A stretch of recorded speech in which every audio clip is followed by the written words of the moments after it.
I was standing in my son's garage, a cardboard box in my hands, when I saw the spiral notebook sitting open on his workbench. I hadn't meant to look. I was just helping Kevin and Brittany organize for their yard sale, being the good mother I'd always been. But the words jumped out at me like they were written in fire. Mom has no idea what she's sitting on.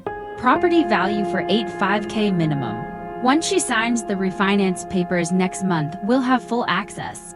She thinks she's helping us consolidate debt. By spring, we sell, split the cash, and she can rent somewhere small. She'll be fine. Old people don't need much space anyway. My son's handwriting. My son Kevin, who'd cried at his father's funeral 2 years ago. Kevin, who'd held my hand and promised he'd always take care of me. Kevin, who I'd put through college by working double shifts at the hospital for 6 years. I set the box down quietly. My hands weren't shaking yet. That would come later. Right now, I felt something cold settling into my bones. Something that felt a lot like clarity. I turned the page. There was more. A timeline, a budget, a list of my assets written in Brittany's neat handwriting. Things I'd never told them about. My savings account, my pension, the life insurance payout from when Richard died. Even the jewelry my mother left me appraised at $12,000, at the bottom, circled 3 times. Get her to add Kevin to the deed. She trusts him. Make it about estate planning. I closed the notebook exactly as I'd found it. Walked back into the house. Smiled at Brittany, who was sorting through old clothes in the living room. Told her I wasn't feeling well, that I needed to go home and rest. Of course, Gloria, she'd said, not even looking up. Take care of yourself. We'll see you Sunday for dinner. Sunday dinner. The weekly tradition I'd started after Richard passed because I couldn't bear eating alone. The dinners where Kevin always asked about the house. Always mentioned how the neighborhood was changing, how property values were going up. The dinners where Brittany would pour me wine and tell me I worked too hard, maintaining that big yard by myself. I drove home in silence. No radio, no phone calls. Just the sound of my own breathing and the November rain against the windshield. That was 3 weeks ago. Let me tell you how I got here. Richard and I bought our house in 1987. A 3-bedroom colonial on Maple Drive in Lakewood, Colorado. Back when you could get a nice family home for $89,000, we raised 2 kids there. Kevin and his younger sister, Amy. We hosted Thanksgivings and birthday parties and graduation celebrations. Richard built the deck himself. Planted the maple tree in the backyard that's now taller than the house. When Richard died, suddenly a stroke at 69, I thought about selling. Everyone tells you to wait a year before making big decisions after losing a spouse. And I'm glad I listened because after the fog of grief lifted a little, I realized I didn't want to leave. This was my home. Richard was everywhere in it. The doorframe where we marked the kids' heights. The kitchen he'd remodeled for our 30th anniversary, the garden we'd planted together. I was managing fine. I had my pension from 34 years of nursing. I had Richard's life insurance and his retirement account. I had savings we'd built up over decades of being careful. I wasn't rich, but I was comfortable. I could pay my bills, help the grandkids with birthday money, travel to see my sister in Phoenix once a year. But Kevin had other ideas. It started about 6 months after Richard passed. Just little comments at first. This house must be so much work for you alone. Mom, have you thought about what you'll do long term? Brittany and I were talking and we think you should consider your options. I told him I was fine. I had a lawn service. I'd hired Richard's old golf buddy to help with repairs. Everything was under control. Then the comments became conversations. Then the conversations became campaigns. Mom, Kevin had said one Sunday, his voice heavy with concern. We need to talk about the house. Property taxes are going up every year. What happens if you have a medical emergency? What if you fall? I'm 67, not 97, I'd said. I still walk 3 miles every day. I volunteer at the hospital twice a week. I'm not falling. But Brittany had chimed in. All sweetness. We just worry about you, Gloria, being alone in this big house. Wouldn't it be nice to have fewer responsibilities? To have a little nest egg for your retirement? I should have heard the word nest egg and understood. I should have noticed how Brittany's eyes always seemed to be calculating, measuring, assessing. But Kevin was my son, my firstborn. The boy who used to crawl into my lap when he was scared of thunderstorms. I trusted him. That was my first mistake. The second mistake came 2 months ago when Kevin showed up with a stack of papers and a story about debt consolidation. "Mom, we're in trouble," he'd said. And he'd actually had tears in his eyes. "Brittany and I made some bad investments. Credit cards. We're drowning." He'd taken my hand. "I wouldn't ask if I had any other choice, but can you help us refinance? If you cosign, we can get a much better rate. We'll pay everything back within 2 years. I promise." I'd looked at my son, really looked at him, the gray starting at his temples, the worry lines around his eyes. He was 42 years old, and in that moment, he looked like the scared little boy who'd come to me when he broke the neighbor's window. "How much do you need?" "Just your signature. The house would be collateral, but it's just a formality. We'd never let anything happen to your home." I'd hesitated. Something felt wrong. But then Kevin had hugged me and Brittany had cried, and they told me I was saving their family, saving their marriage, saving everything. I signed the papers without reading them carefully. I trusted my son. I was a fool.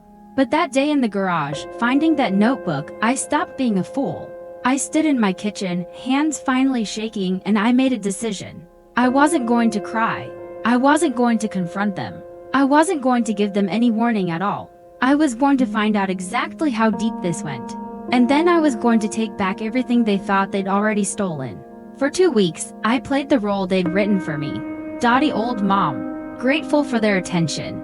Confused by paperwork, happy to let Kevin handle the complicated stuff, I smiled at Sunday dinners. I thanked Brittany for explaining things so I could understand them. I signed nothing, but I pretended to consider everything. And every chance I got, I gathered evidence. Kevin had gotten sloppy. He left his laptop open when he went to the bathroom. He threw away bank statements without shredding them. He talked to Brittany in the kitchen while I sat in the living room, not realizing how well sound carries in an old house. I heard things, terrible things. "She's so gullible." Brittany had laughed one evening. "I seriously cannot believe she signed those papers. Does she even know what a lane is?" "She's old," Kevin had replied. "Old people trust their kids. It's not her fault." I stood frozen in the hallway, my heart breaking and heartening at the same time. During those 2 weeks, I collected everything. I photographed the notebook with my phone. Even though my hands trembled so badly I had to take each picture twice. I found statements showing Kevin had already taken out a $50, zero home equity line of credit on my house, forging my signature on the application. I found emails on his laptop. Brittany telling her sister they'd be debt-free by summer. Maybe take that trip to Europe they'd always wanted. On my dime with my house over my dead body, I also made some calls. The first was to my sister Martha in Phoenix. Martha, who'd never liked Kevin much. Who'd warned me at his wedding that Brittany seemed calculating. Martha, who answered on the second ring and listened without interrupting. "I knew it," she said when I finished. "I knew there was something wrong with that girl from the start. What do you need?" "A place to stay if things go bad. And someone to help me think this through. Get on a plane tomorrow. We'll figure it out together." The second call was harder. It was to my daughter Amy, Kevin's younger sister, who lived in Seattle with her husband and 2 kids. Amy, who I hadn't wanted to involve because she worshipped her big brother. But she needed to know. "Mom," she said after I told her everything, her voice shaking with rage. "I'm going to kill him." "No, you're not. You're going to let me handle this. But I need you to know in case something happens." "What do you mean in case something happens?" "In case they try to say I'm senile. In case they try to claim I agreed to any of this. I need a witness to what I found. Can you fly home? I'll be there in 2 days." The third call was to Patricia Nguyen, a woman I'd worked with at the hospital for 20 years. Patricia had gone into elder law after retiring from nursing, specifically helping older adults navigate financial abuse by family members. "Gloria," she said when I laid it all out for her, "this is textbook exploitation. I see it every week. Children who think their parents' money is already theirs. Spouses who manipulate their partners. This is serious. Can they take my house? Not if we act fast. How soon can you come to my office?" I went the next morning. Patricia spent 3 hours going through my documents, my photographs, my evidence. When she finished, she looked at me with something like admiration. "You documented everything. Most people just panic or deny it. You built a case. 34 years as a nurse. You learned to chart carefully. Patricia laid out my options. I could go to the police. I could sue. I could try to mediate. Or I could do what she called a surgical strike. Move fast, move quiet. Protect my assets. Before Kevin even knew I was aware of what he'd done, I chose surgery. Within 48 hours, Patricia had helped me freeze the home equity line, proving the signature was forged by comparing it to my actual signature on file. She'd helped me set up a new bank account at a different institution, one where Kevin wasn't listed as my power of attorney, a document I now realized I'd signed without understanding what it meant. She'd also helped me find something that changed everything. The papers Kevin had me sign for the debt consolidation weren't just refinancing documents. They were the preliminary paperwork for a reverse mortgage. If I'd signed the final documents, which Kevin had been planning to bring to Sunday dinner the following week, I would have signed away my right to live in my own home. He was going to make me homeless. My own son. I didn't cry. I didn't scream. I sat in Patricia's office and felt something drain out of me. Something that had been there my whole life. The belief that your children will always love you. The trust that family means safety. It was gone. And in its place was something harder, colder, stronger. What now? I asked Patricia. Now we tell him what you know. And we give him a choice. The letter arrived at Kevin's house on a Tuesday.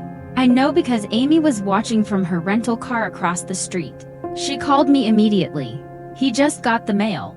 He's reading something. Oh my God. Mom, you should see his face. He's running inside. He's yelling for Brittany. Good, I said. Let them panic. The letter written by Patricia outlined everything.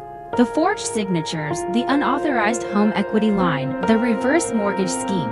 The notebook where they'd cataloged my assets like items at an estate sale.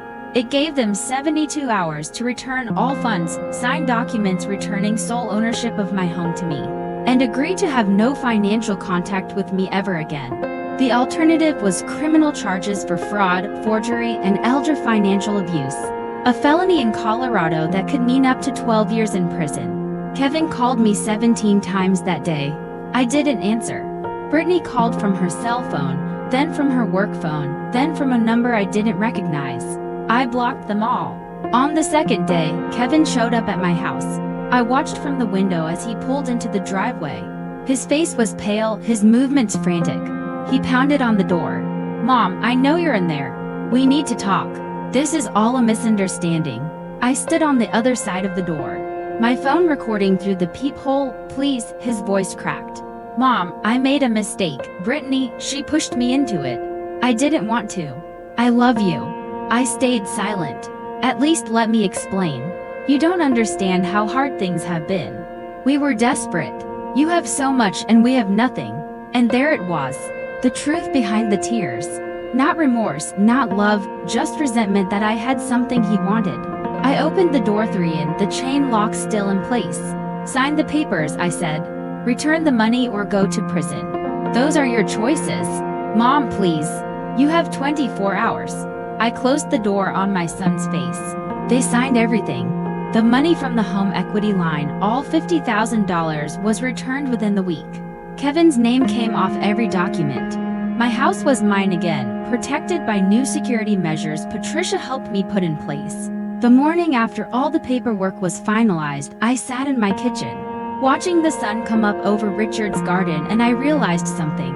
I wasn't sad. I wasn't devastated. I was relieved. For 2 years, I'd been dreading Sunday dinners, dreading the questions about my house and my finances and my plans. I'd been telling myself it was love, that Kevin just cared about me, that Brittany's interest in my assets was just prudent concern. Now I knew the truth, and the truth had set me free. That was 7 months ago. Now I'm sitting on my deck, the deck Richard built with his own hands, watching my granddaughter, Emma, play with the dog in the backyard. Emma is Amy's daughter, 15 years old and fierce as a wild cat. When she heard what her uncle had tried to do, she'd written him a letter that made Amy cry and made me proud. Amy visits every month now, sometimes more. We've become closer than we ever were, bonded by the strange grief of realizing that someone you love is not who you thought they were. As for Kevin, I haven't spoken to him since that day at my door. He sends emails sometimes. They always start with explanations and justifications, not apologies. Brittany made me do it. We were under so much pressure. You don't understand what it's like. I don't respond. He and Brittany separated for months ago. Apparently, once the money dried up, so did their marriage. I can't say I'm surprised. I can't say I'm sorry either. Last month, I got a letter from Kevin's younger son, my grandson Tyler, who's 19 and starting college. He wrote to tell me he'd heard what happened, that he was ashamed of his father, that he hoped I was okay. He asked if he could visit over winter break. I wrote back the same day. Of course, he could visit. He was my grandson. He wasn't responsible for his father's choices. He's coming next week. Emma can't wait to see her cousin. I can't wait to show him that family doesn't have to mean what his father tried to make it mean. I learned some things through all of this. Lessons that came at a high price, but were worth every penny.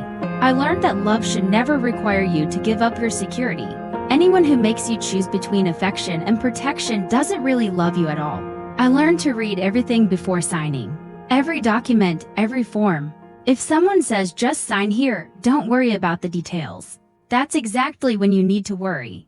I learned to keep some things separate, one account that nobody else can access. Documents in a place nobody else knows about.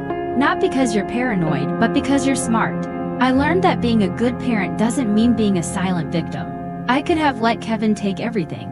Told myself that my job as a mother was to sacrifice for my children no matter what.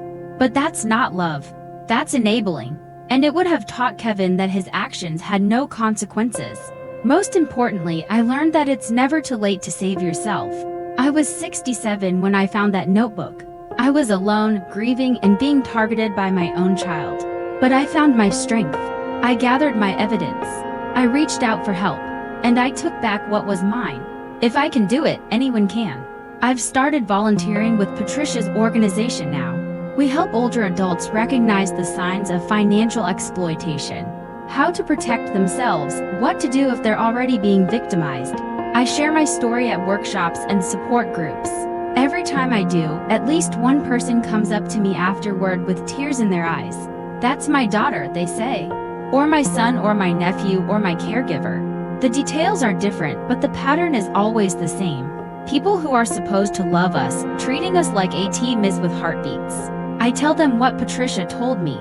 This is not your fault. You are not stupid or weak or naive.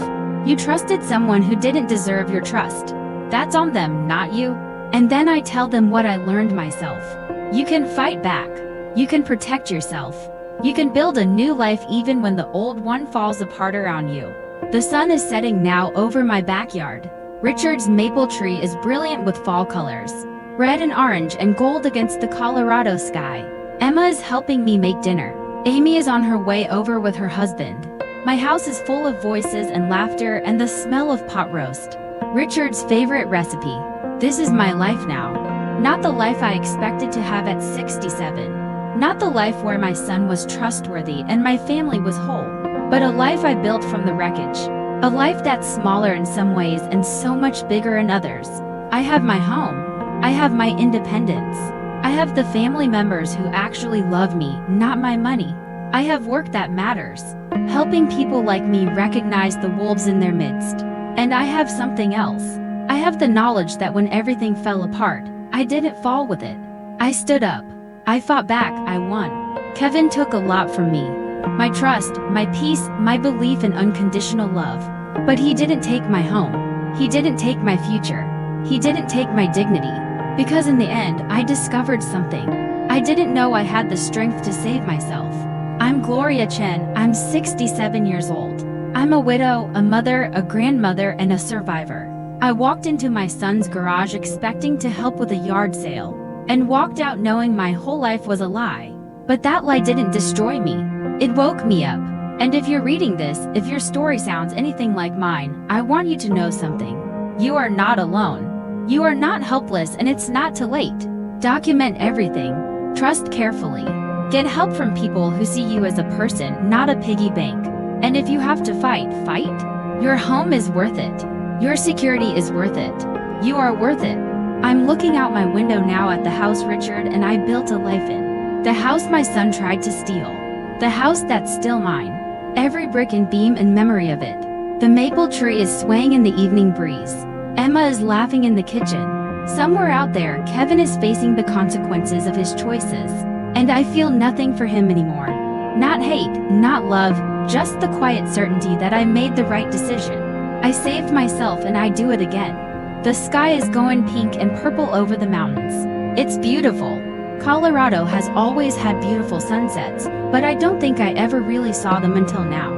Until I almost lost everything and found out what I was capable of. I'm going to go have dinner with my family now. The real family. The one that showed up when it mattered. Tomorrow, I'll visit Patricia's office and help another grandmother recognize the warning signs. Next week, I'll welcome my grandson Tyler and show him that the cycle of taking can become a cycle of giving. Instead, this is my life, the one I saved, the one I built, and it's a good life, it's mine.